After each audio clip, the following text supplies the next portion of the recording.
11 જાન્યુઆરી એટલે કાલે અમારા લોકલાડીલા ધારાસભ્ય ચેતરભાઈ વસાવા કવાંટની ધરતી પર પધારી રહ્યા છે. તો તમામ કાર્યકર્તાઓ, યુવાઓ, બહેનો, ભાઈઓ અને મિત્રોને અમે આહ્વાન કરીએ છીએ અને એમને આમંત્રણ આપીએ છીએ કે આપ અમારા ચેતરભાઈની સભામાં આવો, એમનો જોશ અને ઉત્સાહ વધારો. કેમ કે ચેતરભાઈ આપણા આદિવાસી સમાજ માટે એક ખૂબ લડત આપે છે અને આપણે એમને ટેકો આપીને આપણા આદિવાસી સમાજની એકતાને મક્કમ કરીએ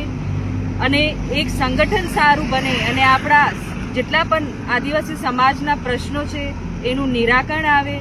એવું કરીએ અને એના વિશે આપણે ચર્ચા કરીએ અને જેટલું શોષણ આપણા સમાજનું થાય છે એ રોકવાની પણ આપણે કોશિશ કરીએ. તો આપણા યોદ્ધા આદિવાસી સમાજના મસીહા ચેતરભાઈ આવી રહ્યા છે એટલે આપ 11 તારીખે કાલે 12 વાગે કવાંટ મુકામે BSNL ટાવરની સામે આ પધારો અને આ ચેતરભાઈનું મનોબળ વધારો. આપનું ખૂબ ખૂબ